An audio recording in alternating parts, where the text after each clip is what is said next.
በቤተ ክርስቲያን ውስጥ ያላችሁ አባላት ምእመናን ኃላፊነት ተቀብላችሁ የምትሰሩ አገልጋዮች ሆናችሁ ኦርደር ትእዛዝን ልዩ ልዩ የመንፈስ ቅዱስ ስጦታዎችን እግዚአብሔር አምላክ በመሪዎች በኩል ለቤተ ክርስቲያን ስለሚያደርግ መሪዎችን በተመለከተ አባላትና አገልጋዮች ክፉ የማይናገር ልምድና ባህል ሲኖራቸው የቤተ ክርስቲያንን ህብረትና አንድነት ለመጠበቅ በጣም ኢምፖርታንት ሐሳብ ነው። በመሪዎቻቸው ላይ እንደወደዱ የሚናገሩ አባላቶች ባሉበት ቤተክርስቲያንን በአንድነት ማስቀጠል ከባድ ነው። በእግዚአብሔር አገልጋዮች ላይ ክፉ እንዳትናገር። ዛሬ ቀጥለን የምንማረው ግለ ግንኙነት ለቤተክርስቲያን ህብረት በሚለው ሐሳብ ስር የቤተ ክርስቲያን ህብረትና አንድነት ሊጠበቅም የሚገነባው ከዛ በፊት ግን የምንገነባው እንደሆነ ሳስተምር ቆይቻለሁ። በተለይም ደግሞ እኛ በክርስቶስ ኢየሱስ አማካኝነት የተቀበልነው መንፈሳዊ ህብረትና አንድነት በተመለከተ ይህን መንፈሳዊ ህብረትና አንድነት የማንገነባው በክርስቶስ ኢየሱስ የተሰራ ነገር ግን የምንጠብቀው የምንንከባከበው ከዛም አልፎ ደግሞ በመንፈስ ዓለም የተደረገውን የክርስቶስን የአንድነት ስራ በአካል ዓለም ገልጠን መኖር እና ማገልገል እንድንችል እንደሚገባ ልንመላለስበት የሚገባውን የህብረት ጉዳይ የአንድነት ጉዳይ ልንገነባ የሚገባው ጉዳይ እንደሆነ ሳስተምር ቆይቻለሁ። ዛሬም የምናገረውና ማስተምረው ሐሳብ ዛሬ የምንማረው የቤተ ክርስቲያንን ህብረት ለመገንባትና ለመጠበቅ ከፈለጋችሁ የመጀመሪያው ሶስተኛው ሐሳቤ ማለት ነው። ሐሳቤ ሶስተኛው እዚህ ጋር ዛሬ የምናነሳው ሐሳብ ምንድነው ብላችሁ ከጠየቃችሁኝ በእግዚአብሔር አገልጋዮች ላይ ክፉ አትናገር። በእግዚአብሔር አገልጋዮች ላይ ክፉ አትናገር። በቅናትም ይሁን ሆን ብለም ይሁን በእግዚአብሔር አገልጋዮች ላይ ጎጂ የሆነ ነገር ላለመናገር ጥንቃቄ ማድረግ አለብህ።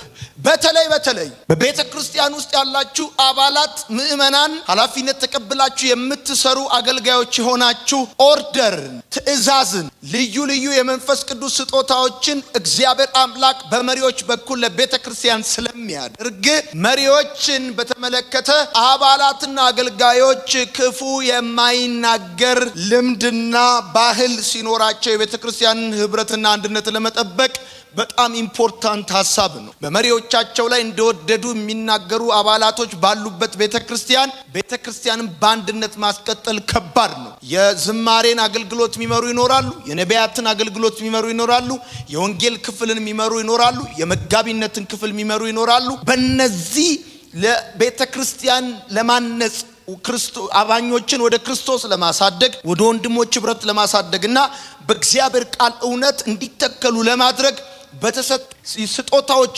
አማካኝነት ቤተክርስቲያን ስለምትታነጽና ስለምትገነባ እነዚህ ደግሞ ሰዎች ስለሆኑ ኦፊሶች ሳይሆኑ ሰዎች ስለሆኑ በእነዚህ ሰዎች ላይ ጎጂ የሆነ አላግባብ የሆነ ንግግር ከመናገር የሚቆጠቡ አባላቶች አገልጋዮች በቤተ ክርስቲያን ውስጥ ሲኖሩ ቤተ ክርስቲያንን ህብረት ለመገንባት ይጠቅማል። ምክንያቱም የወንጌል ክፍሉ ሲያንጽ የመጋቢ ክፍሉ የሚያፈርስ ከሆነ መጋቢ ክፍሉ ሲያንጽ የአስተማሪ ክፍሉ የሚያፈርስ ከሆነ የነቢያት ክፍሉ ሲያጽናናና ትንቢት ሲናገር የሐዋርያት ክፍሉ መጥቶ ሚንድ ከሆነ ይህን ደግሞ ለማድረግ ኔጌቲቭሊ መሪዎቹ ቻርጅ የሚደረጉ ከሆነ የማወራው ግልጽ ነው።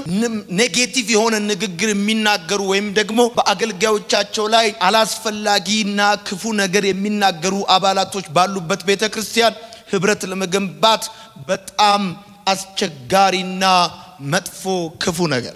በእግዚአብሔር አገልጋዮች ላይ ክፉ እንዳትናገር። ይሄ የእግዚአብሔር አገልጋዮች የሚለው ሐሳብ ብላችሁ ጻፉ። ሐሳብ አብሮክ የሚያገለግለውንና በአንተ ላይ የኃላፊነት ስሜት የሚሰማውን ማንንም ሰው ይጨምራል። በእግዚአብሔር አገልጋዮች ላይ ክፉ እንዳትናገር ብዬ ስልህ አብሮክ የሚያገለግለውንና በአንተ ላይ የኃላፊነት ስሜት የሚሰማውን ማንንም ሰው ይጨምራል። የትኛውንም ሰው ይጨምራል። ምን ለማለት ፈልጌ ነው? እንደ አሸር፣ እንደ ኳይር፣ እንደ ጸሎት ህብረት፣ እንደ የትኛውም ዲፓርትመንት በአንተ ላይ ኃላፊነት የሚሰማው የትኛውም ሰው በጥበቃ የሚያገለግል ሊሆን ይችላል፣ በናታኒም በጽዳት የሚያገለግል ሊሆን ይችላል። በአንተ ላይ በየትኛውም አቅጣጫ ኃላፊነት በሚሰማው ሰው ላይ አሉታዊ የሆነ ክፉ ነገር በእግዚአብሔር አገልጋዮች ላይ ከመናገር መቆጠብ አለ። ዛሬ የማስተምረው በጣም ድንቅ የሆነ መንፈሳዊ ፕሪንሲፕል ነው ማስተምረው። ስለዚህ በእግዚአብሔር አገልጋዮች ላይ አሉታዊ ነገር ከመናገር መቆጠብ አለ። ይሄንን የሚያጠናክርልን የመጽሐፍ ቅዱሳችን ክፍል በዘኍልቍ መጽሐፍ ምዕራፍ 12 ላይ ማርያምና አሮን በሙሴ ላይ ተናገሩ የሚለው ሐሳብን ማስታወስ ተገቢ ነው። ማርያምና አሮን በሙሴ ላይ ተናገሩ። ቀና ዘኍልቍ መጽሐፍ ምዕራፍ 12 ማርያምና አሮን በሙሴ ላይ ተናገሩ ይላል መጽሐፍ ቅዱሳችን ሲናገር። ማርያምና አሮን በሙሴ ላይ ምንድነው የተናገሩት ብላችሁ ስትጠይቁ እንደዚህ ይላል። ሙሴም ኢትዮጵያዊቱን አግብቷልና ባገባት በኢትዮጵያዊቱ ምክንያት ማርያምና አሮን በእርሱ ላይ ተናገሩ። እነርሱም በውኑ እግዚአብሔር በሙሴ ብቻ ተናግሯልን? በእኛስ ደግሞ የተናገረ አይደለምን አሉ። እግዚአብሔርም ሰማ። ሙሴም በምድር ላይ ካሉ ሰዎች ሁሉ ይልቅ እጅግ ትሑት ሰው ነበረ።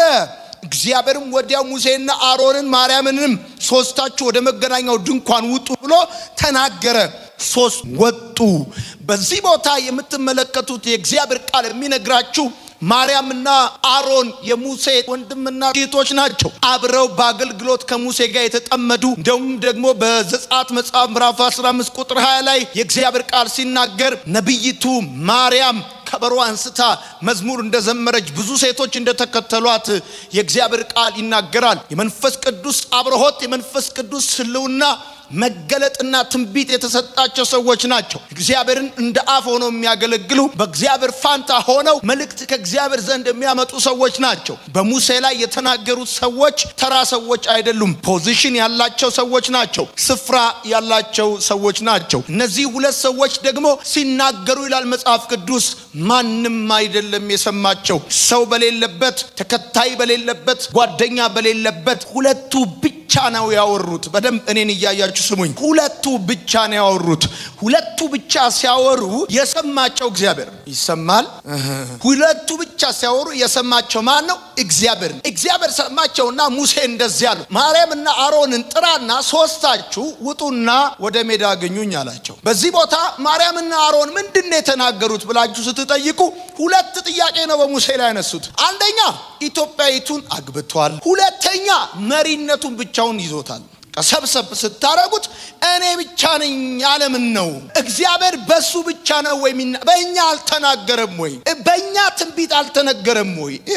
አሁን ያነበብኩላችሁ ቃል የሚለው እሱን ነው። እግዚአብሔር በሙሴ ብቻ ነው ወይ የተናገረው? በእኛስ አልተናገረም ወይ ነው። ስለዚህ ሁለት ጥያቄ ነው። የመጀመሪያ ያነሱት ጥያቄ ጋብቻውን በተመለከተ ነው። ያነሱትም ጥያቄ ደግሞ ኢትዮጵያዊቷን አግብቷል። ይህንን ጥያቄ ስንመረምረው ሙሴ ኢትዮጵያዊቱን ያገባው፣ እቺ ሙሴ ያገባት ኢትዮጵያዊ የቲሮ ሴት ልጅ ነች። ይቺ የቲሮ ሴት ልጅን ደግሞ ያገባው የዛሬ 40 ዓመት በሚዲያም ምድረ በዳ ፍየል ሲጠብቅ ነው። ሰዎቹ ሊመቱት ስለፈለጉ የ40 ዓመት ኬዝ ነው ያመጡት። ዛሬ የሌለ ጉዳይ የዛሬ 40 ዓመት ያገባት ሴትዮ ነው ጥያቄ አድርገው ያመጡት።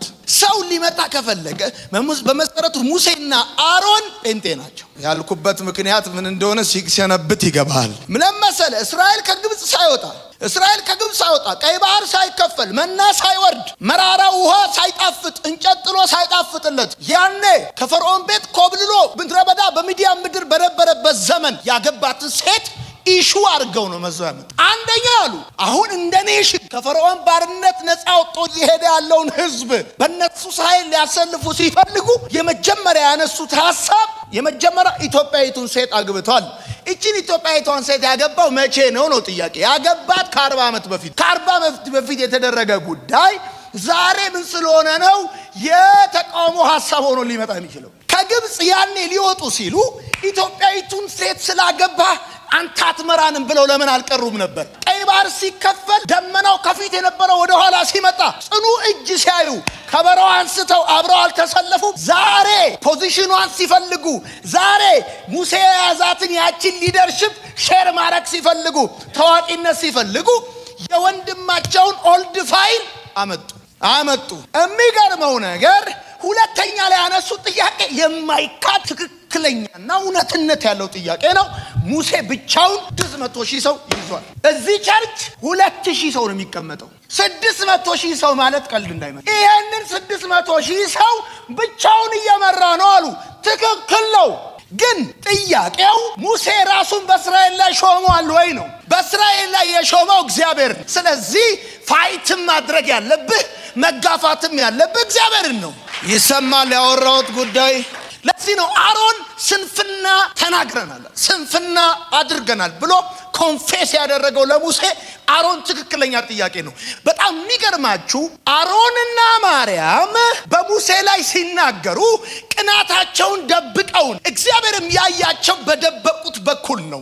እግዚአብሔር የሰማው ንግግራቸውን ብቻ ሳይሆን የደበቁትን ጉዳይ በደበቁት በኩል ነው ያያቸው። ጥያቄው የሙሴን ፖዚሽን መካፈል፣ ጥያቄው መሪ መሆን ነው። መሪ ለመሆን ያነሱት ጥያቄ ደግሞ ሁለቱም በማህበረሰቡ ዘንድ ሆቲሹ ነው። አይሁዳዊ ሆነ አሕዛብ ማግባት ነውር ነው። ኢትዮጵያዊ ሴት ማግባት በጣም ምን ለማለት ፈልገ ነው እሱ ሳያንስ ሊደርሺፑን ብቻውን ይዞታል። ሁለት ኢምፖርታንት ኢሹ ነው ያነሱት። ሁለት ኢምፖርታንት ጥያቄ ነው ያነሱት። ወዳጆቼ እግዚአብሔር የሰማቸው እግዚአብሔር ያዳመጠው የተናገሩትን ብቻ ሳይሆን በደበቁት በኩል ነው ያያቸው። የደበቁት ጉዳይ አለ። የደበቁት ጉዳይ ታዋቂነትን፣ መሪነትን፣ ፖዚሽን ፈልገዋል። ስለዚህ የተናገሩትን ብቻ አይደለም የሰማቸው። ለዚህ ነው የማጫውትህ እምነግርህ ጉዳይ አለኝ። በጣም ለዚህ ነው እምነግርህ። አንዳንድ ሰዎች አንተን ከእግዚአብሔር ሐሳብ ሊነቅሉ ሲፈልጉ የሚያነሱት ሐሳብ የተሳሳተ ሐሳብ አይደለም። መሰረት የሌለው ሐሳብ የሚያነሳ ሰው ካለ እሱ በጣም ፍላጎቱ ምስኪን ነው ማለት፣ ሩቅ ነው ማለት። መሰረታዊ ጥያቄ ያላቸው ሰዎች የሚያነሱት ጥያቄ መሰረታዊ ነው። ይህም ሊካድ የማይችል ዲናይ ሊደረግ የማይችል ጥያቄ ነው የሚያነሱት። አንተን ለሐሳባቸው ሊያሰልፉ ሲፈልጉ፣ አንተን ከእግዚአብሔር ሐሳብ ጋር ሊያጋጩ ሲፈልጉ፣ አንተን ሉዓላዊ ከሆነው የእግዚአብሔር ምርጫ ጋር ሊያላትሙ ሲፈልጉ የሚያነሱልህ የልባቸውን ሐሳብ አይነግሩህም። ቀንተንበታል አይሉህም። እንደዚህ ፈልገዋለን አይሉህም። ፖዚሽኑን ፈልገዋለን አይሉህም። የሚሉክ ፌር ዲሞክራት ሊሆነ እንደዚህ ሆነ ፍትሃዊ የሀብት ክፍፍል ነው የሚያነሱት። እግዚአብሔር ደግሞ የሚሰማው የሰዎችን ንግግር ብቻ ሳይሆን ንግግሩ የተነገረበትን ሞቲቭ ስለሆነ ጆሮህን ጠብቅ ያልኩ ሰዎች ሲናገሩ እንጂ ንግግራቸውን እንጂ የምሰማው የተናገሩበትን ሞቲቭ አይደለም የምሰማው። አንተ ይሰማል ወይ ማወራው? ስለዚህ ሰዎቹ ጠየቁ። በዚህ ሰዓት የሰማቸው እግዚአብሔር ብቻ ነው። ጥሩልኝና ወደ ሜዳ አውጧቸዋል። ጥሩልኝና ወደ ሜዳ አውጡ አላቸው። ከዛም እግዚአብሔር እንደዚህ አለ። መጽሐፍ ሲናገር እንደዚህ አለ። እግዚአብሔርም ተገለጠ ለሙሴና ለአሮን ለማርያም እንደዚህ አላቸው። ለባሪያዬ ለሙሴ እኔ በራእይ አይደለም የምናገረው። እንደውም እንደዚህ ነው የሚለው፣ በምድር ላይ እንደ ሙሴ ያለ ትሁት ሰው የለም ነው። ምን አመጣው ነው አሁን ጥያቄው። እንደዚህ ሙሴም በምድር ላይ ካሉ ሰዎች ሁሉ ይልቅ እጅግ ትሁት ሰው ነበር ይላል መጽሐፉ ነው የሚለው። እዚህ ቦታ ላይ የሙሴን ትህትና ማስገባት ለምን አስፈለገ ካላችሁ፣ ሰዎቹ እየተንቀሳቀሱ ያሉት ከእስራኤል ሕዝብ ከልባቸው ሙሴን ለማውጣት ነው። እግዚአብሔር ስለገባው ጠራቸውና እንደዚህ ብሎ አላቸው። እኔ መናገር ብፈልግ ለማንም ቢሆን አለ በራእይ በህልም ነው የምናገረው። ለሙሴ ግን ፊት ለፊት አፍ ለአፍ አወራዋለሁ አላቸው። አሁን ስሙኝ፣ አወራዋለሁ አላቸውና ሰመራው ነጥቡን በኋላ ነው እሺ የምንማረው። አሁን ሂስትሪውን ነው የምንማረው። ከዛ እንደዚህ አለ። እግዚአብሔርም ተቆጣ። ከዛስ እግዚአብሔርም ተቆጥቶ ሄደ። እግዚአብሔርም ተቆጥቶ እንደሄደ የእግዚአብሔር ደመና ከመገናኛው ድንኳን ላይ ተነሳ ነው የሚለው። ተነሳ። ከዛ እግዚአብሔር ሲሄድ አሮን ጮኸ። አሮን ንስሐ ገባ። አሮን ወደ ሙሴ ሲጮህ ሙሴ ጮኸ። እግዚአብሔር ሆይ አለ። እግዚአብሔር ሆይ አድናት አለው። የተነሳችበት ሴት ላይ ምሕረት የሚጠይቅ በተነሳችበት ሴት ላይ ቁስሏ እንዲድን ነውሯ እንዲነሳ የሚጠይቅ ሰው ሙሴ ነው። እግዚአብሔር እንደዚህ አይነት ልብ ይስጣችሁ። አየኛ የኔ ጌታ ድብና ረገልኛ የተነሳብኝን አሳፈረልኛ ሳይሆን ያለው ሙሴ ልክ ነው። ተነስታበታለች። ልክ ነው። ያነሳችበት ጥያቄ ከባድ ነው። የ40 ዓመት ይሿን ስታለች። ከዛ ሲያልፍ ደግሞ ዲሞክራት አይደለም ብላለች። ያነሳችው ጥያቄ ትክክል ነው። እግዚአብሔር ጣልቃ ገብቷል። ትህትናውን አይቷል። ቅንነቱን አይቷል። ወርዶለታል፣ ፈርዶለታል። በቁስል መቷታል። ለምጻም ሆናለች። ይሄ ግን ለሙሴ ስኬት አይደለም፣ ለሙሴ ደስታ አይደለም፣ ለሙሴ ድል አይደለም። ፈውሳት አለ። በኢየሱስም እግዚአብሔር መሪ ካደረጋችሁ እንደዚህ አይነት መንፈስ ያደርግላችሁ። እግዚአብሔር እንደዚህ አይነት ልብ ይስጣችሁ። እንደዚህ አይነት ልብ ይስጣችሁ። እጅ በእጅ ለቴስቲሞኒ አይደለም የፈለጋት፣ ካሜራማን አይደለም የጠራው፣ ከሰፈር አንዳንድ ሰዎች አይደለም የለቀመው። ምረት ጮኸ ነው የሚለው መጽሐፍ። እንደው በኋላ አነብላችኋለሁ። ሲጮህ ይኸው ስሙኝ ወዳቸዋለሁ ሲጮህ እኔ በጣም የገረመኝ ነገር ነገራቸው አድናት ብሎ ሲጮህ እግዚአብሔር እንደዚህ ብሎ መለሰለት አባቷ ፊቷ ላይ ቢተፋባት 7 ቀን ልታፍር ይገባታል። ለምንድነው እግዚአብሔር ማርያምን በለምጽ የመታት ብላችሁ ካላችሁኝ ዲስግሬስ ሊያደርጋት ነው። ትቢቷንና ጉራዋን ከልቧ ላይ ሊነቅል ስለፈለገ በለምጽ የመታት 7 ልታፍር ይገባታል። እንድትናቅ አደረገ። እንድትናቅ ፌቨር እንድታጣ አደረጋት። ፌቨር ሞገስ ከሷ ላይ እንዲነሳ ሊያደርግ ስለፈለገ እስራኤላዊ ለምጻም ከሆንክ የሚያይክ በምን አይነት እይታ እንደሆነ መጽሐፉን ስታጠነው በደንብ ታገኘዋለህ። ዞሮ ግን የፈለገው እግዚአብሔር እንደዚህ ነው። አባቷ ፊቷ ላይ ምራቁን ቢተፋ 7 ቀን ልታፍር ይገባታል። የሚያፍር ሰው የተናቀ ሰው ነው። ከሰው ሸሽቶ የሚቀመጥ ሰው የተናቀ ሰው እንደሆነ በጣም የሚገርም ነገር ልንገርህ። የመጨረሻ የሰዎችን ዲስግሬስ የሚያደርግ ፌቨር የሚያሳጣ ነገር ቢኖር በእግዚአብሔር አገልጋዮች ላይ ክፉ መናገር ነው። የምትናገረው ነገር ተቀባይነት ይኑረው አይኑረው ትሩዝ ይሁን አይሁን it's none of your business።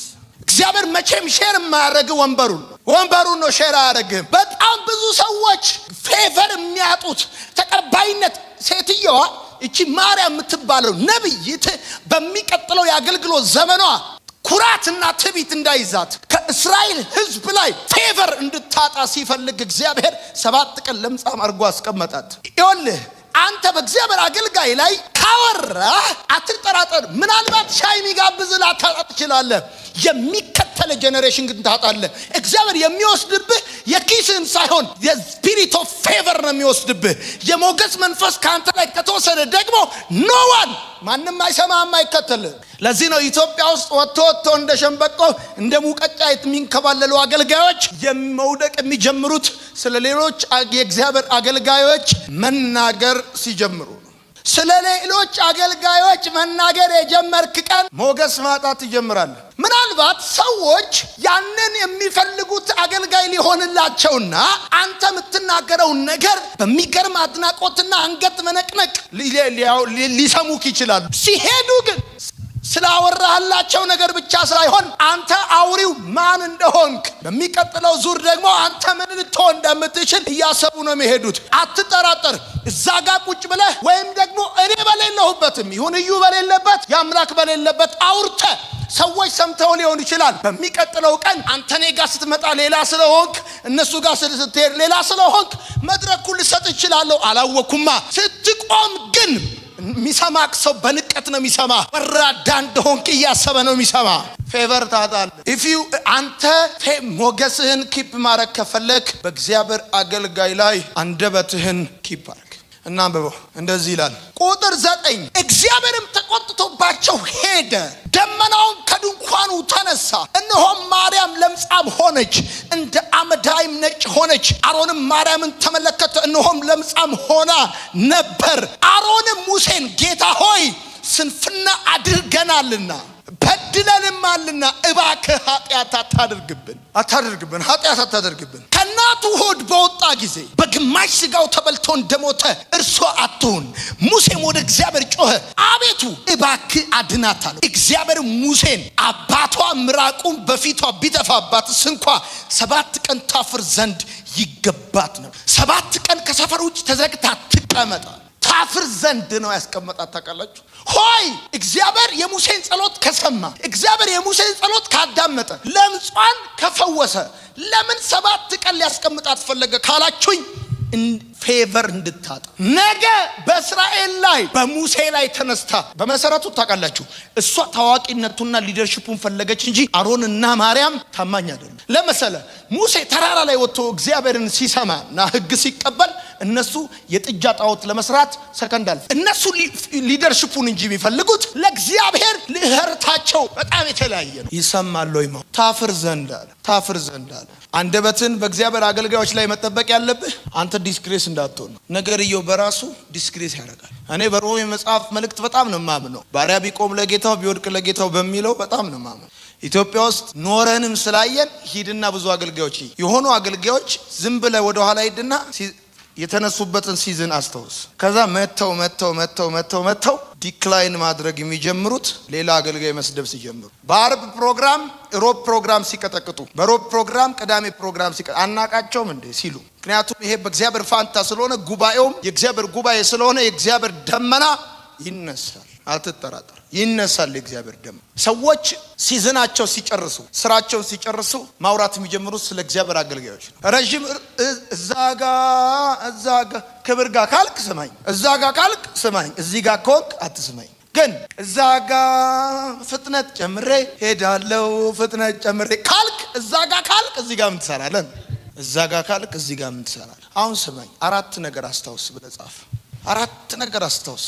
አንደኛ፣ የትም ሁን ከማንም ጋር ሁን የምታወራውን እግዚአብሔር ይሰማል። እግዚአብሔር አስታውስ። በተለይ በአገልጋዮች ላይ የምታወራውን እግዚአብሔር ይሰማል። ይሄን አሁን የምነግርህ መሰለህ እበለኝ፣ በአንተ ላይ በኃላፊነት የሚሰማችን የትኛውም ሰዎች ሊሆን ይችላል።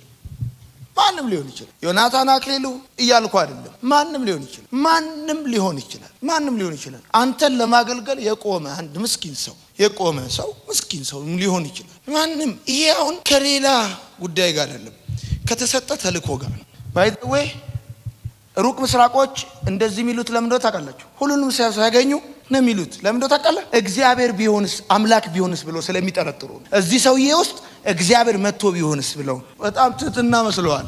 በእምነታቸው ሰው ይሞትና ከሆነ ዓመት በኋላ በሌላ በኩል ይመጣል። ወይ አይጦ ነው ይመጣል፣ ወይ ውሻ ሆኖ ይመጣል፣ ወይ ሌላ ሰው ነው ይመጣል። ይሰማል ማወራው ጉዳይ ለምሳሌ ሙሴ እንደዚህ ያለ መናውን ታስታውሳላችሁ? መናውን እንዳታስተርፉት አላቸው። አስተረፉት፣ ተላ። እንዳታስተርፉት፣ ካስተረፋችሁት ይተላል አላቸው። አስተረፉት፣ ተላ። መናውን አስተርፉት አላቸው። አስተረፉት፣ አልተላ። አስታውስ፣ የትም ሁን ከማንም ጋር ሁን እግዚአብሔር ይሰማል። አንድ። ሁለተኛ የመጨረሻው ምንድን ነው የሚለው? 1-3 ማንም ሰው አልሰማቸውም ነበር ታውቃለህ። እሷን እስቲ ያስምሩባት፣ እሷን ብቻ። እግዚአብሔርም አይገርምም? አሁን እግዚአብሔር ይሄንን ጉዳይ ነው ብሎ ይሰማል። በጣም ጉዳዩ ነው እንጂ ሰማ። ከዛስ ቁጥር 9 ምንድን ነው የሚለው? እግዚአብሔርም ተቆጥቶባቸው። ስለዚህ ሁለተኛ እግዚአብሔር ይሰማል አልክ፣ ሁለተኛ እግዚአብሔር ይቆጣል። እግዚአብሔር ይቆጣል፣ አትጠራጠር። if you say something bad እና አገልጋይ ካለቀሰብህ እግዚአብሔር ካንተ ይልቅ ይራራል። ምክንያቱም ሰው አንተ ሰው ሆነ ሳለ፣ አንተ ክፉ ሆነ ሳለ ዳቦ ሲጠይቁ አንተ ድንጋይ ካልሰጠ፣ አሳ ሲጠይቁ እባብ ካልሰጠ የሰማይ አባት እንዴት አይራራም ነው የሚለው። የሆነ ሰው እያለቀሰ ሲመጣ እግዚአብሔር ጂሚ እንዳይመስል የመጣው ማወራው ነገር የገባው ሰው ካለ ሰለማን ምን ላድርግ ታዲያ? ይሰማል ነው ማለት። ይቆጣል። አይ ይቆጣል። እግዚአብሔር ይቆጣል። ሶስተኛ ይቆጣል። ሶስተኛ አስታውስ። ይሄን ፈጥነህ ንስሐ ግባ። ፈጥነህ ንስሐ ክፉ ነገር ከተናገርክ ፈጥነህ ንስሐ ግባ። የማርያም ላይ የመጣውን ቁጣ የቀለበሰው የአሮን ፈጣን ንስሐ። ስንፍና አድርገናል። ጌታ ሆይ ስንፍና አድርገናል። ወዲያው ንስሐ ግባ። አራተኛና የመጨረሻው በምትናገረው ነገር ምክንያት በእግዚአብሔር ሐሳብ ላይ እንቅፋት ልትሆን እንደምትችል በአንተ ምክንያት መጀመሪያ ስሙ። በአንተ ምክንያት ነገር ሊዘገይ እንደሚችል ወቅ እስራኤል 7 ቀን ከጉዞ የቆመው በማርያም ምክንያት ነው። በአንተ ምክንያት ሺዎች ሊስተጓገሉ እንደሚችሉ ወቅ ጻፉ። በአንተ ሐሳብ ምክንያት ሺዎች ሊስተጓገሉ ይችላሉ። ባይ ዘ ዌይ ይሄ የላቀ መንፈሳዊ ፕሪንሲፕል ነው ማወራላችሁ። ከተጠቀማችሁበት በጣም ነው ሰክሲድ የምታደርጉት። በጣም ነው የሚሳካላችሁ፣ የሚከናወንላችሁ። ይከናወንላችኋል፣ ይሳካል። እውነቴን ነው የምላችሁ። አንተ አንድ ነገር የስንፍና ነገር ተናግረህ ደሆል አሸሩ ሊቆም ይችላል። ስታክለ የእግዚአብሔር እቅድ የእግዚአብሔር ፕሮግራም ሊስተጓጎል ይችላል። አሁን ዋናው ማሰብ ያለብህ ፐርሰናል ኬዝህን አይደለም። ያንተ ፐርሰናል ኬዝ ማኔጅ ሊደረግ ይችል ይሆናል፣ ቢሮ ሊያልቅ። በዛ ምክንያት ግን ሺዎች ሊስተጓገሉ እንደሚችሉ ማሰብ፣ ይሄ አንድ ክርስቲያን ሊያቀው ሊረዳው የሚገባ ጉዳይ። ከዚህ በፊት እንደነገርኳችሁ ክስ ከተጀመረ ማንም ነፃ አይወጣም። ሁሉም መጥሪያ ይደርሰዋል። በቤተ ክርስቲያን ውስጥ አማኞች ማወቅ ያለባቸው ነገር ቢኖር ይሄንን ነው። የእግዚአብሔር መቅደስ የሆነ ሰው እጁን ያሳየኝ። የመንፈስ ቅዱስ ማደሪያ እጁን ያሳየኝ። እሺ፣ እዚህ የተቀመጣችሁት ዮናታን ያገለግለናል ብላችሁ ነው ወይስ በዮናታን በኩል መንፈስ ቅዱስ ያገለግለናል ብላችሁ ነው? ስለዚህ መንፈስ ቅዱስ ደግሞ በምትንቁትና በማታከብሩት ሰው በኩላችሁ እያወራ ያለሁት በምታመልኩት አላልኩ። ሰው እዚህ እንዲህ አይነት ድርድር ውስጥ ልንገባ አንችልም። እኛ አንደኛ ኢትዮጵያኖች ነን፣ ሁለተኛ ክርስቲያኖች ነን። እኛ ሰው ወርሺፕ አናረግም። ግን ደግሞ መንፈስ ቅዱስ ጨዋ ነው። በምታሙት አገልጋይ በኩል አያገለግላችሁ። ዶንት ፎርጌት ዲስ። ጨዋ ነው። ጻፉ። አጠገባችሁ አሁን ይሄን ያወራሁት ኃላፊነት የሚሰማው የትኛውም ሰው ላይፍ ኢዝ ቬሪ ሲሪየስ ኤንድ ቬሪ ሾርት።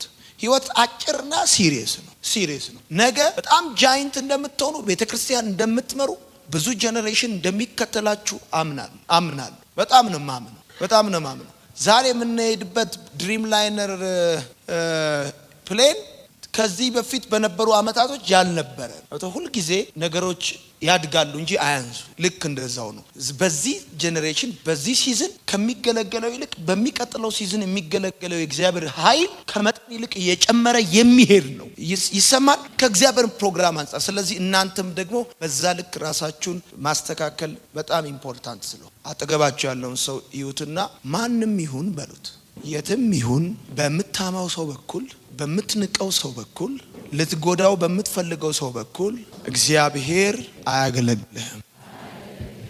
ስለዚህ ዶንት ዌስት ዩር ታይም። ኮንክሉዥኑ እሱ ነው ማለት ነው። ጊዜህን እንዳታቃጥል። ቀጣይ ሶስተኛ ነጥብ ነው ያወራሁላችሁ። በእግዚአብሔር አገልጋዮች ላይ ክፉ ነገር አለመናገር፣ በመሪዎች ላይ ክፉ ነገር አለመናገር። ለሰውየው ሳይሆን ለአውቶሪቲ ነው ሰሚት የምታረጉት። አልሰማችሁ? ለሰውየው ሳይሆን ለአውቶሪቲ ነው ሰሚት የምታረጉት። ለዚህ ነው ሮሜ መጽሐፍ ሰው ሁሉ በበላዩ ላለ ገዢ ይገዛ አይደል የሚለው። ሰውየውን አይደለም እኮ መዋቅሩን ያስቀመጠው እግዚአብሔር። ሰሚት የምታረገው ለእግዚአብሔር። ክፉን በክፉ ፋንታ አትመልስም አይደለም። ነውርን በነውር ትመልሳል እንዴ? አትመልስም። አግባብነት አለ። ለዚህ ነው ከመጥፎ ነገር ተጸየፉ ከመልካም ነገር ጋር ተባበሩ ሲል ከመጥፎ ነገርን ለመጸየፍ ራሱ ስርዓት አለ። መጥፎ ነገርን በመጥፎ ነገር አትቃወሙ። መልካምና አግባብ ባለው መንገድ ስለሆነ ማለት ነው።